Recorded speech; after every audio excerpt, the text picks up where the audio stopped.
Want to animate loop slop? Well, you came to the right place. First, have all your parts separated into layers. I highly recommend naming them as well. Also, make sure to convert your parts into simple smiley face. Here is how.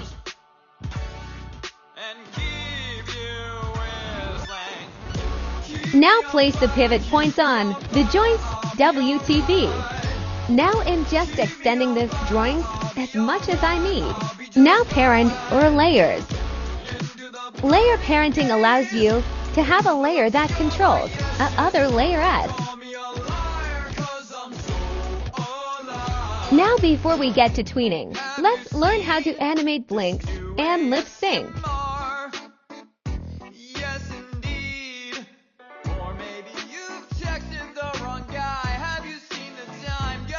Now select the whole layer and turn it into a symbol.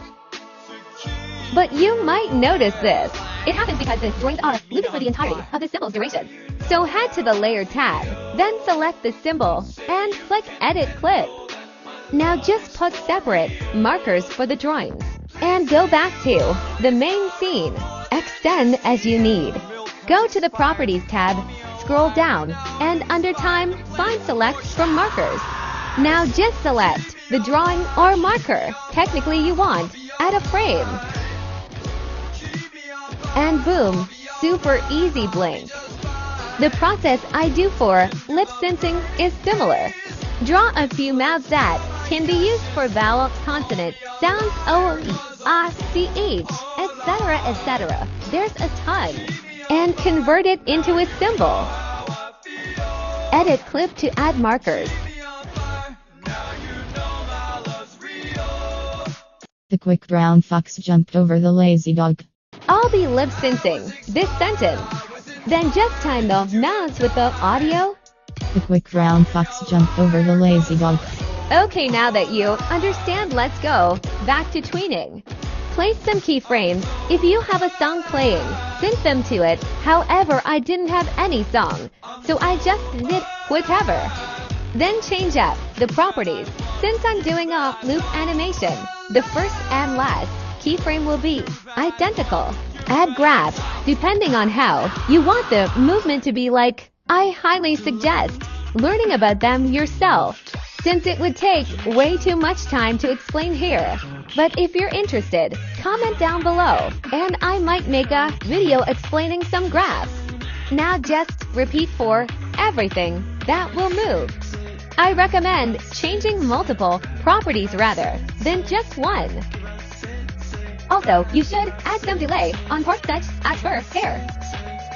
Now if you're making a loop animation like I am, here's how to loop very easily. Do note this method can be problematic in certain cases as it can cut the syncing. Try to experiment with it yourself. Select all keyframes in a property. Then just click Loop Keyframes. Then repeat for all keyframes. Now, if your character has a tail, I'll show 3 ways to animate it. 1. Very simple basic tweening. 2. Frame by frame.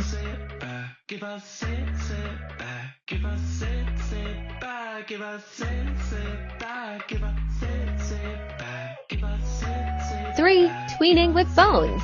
First, add mesh effect and create a mesh for your tail. Make sure to add a bit more points so it's not too polygonal. This is required, or else the bones won't work. Then add bones. Know that every bone you add after the last will be parented by it. Now add comma keyframes for each bone. Move them as you need. Now this is super important for if you want a really nice delay effect. Select bones that are further from the main bone and delay their keyframes. Have each bone be a keyframe later than the last if the main bone off. When satisfied, leave the keyframes. You can repeat this process for ears, hair, fur, or anything else you'd like. Then you can do some camera shenanigans if you want. And, you're done. I hope.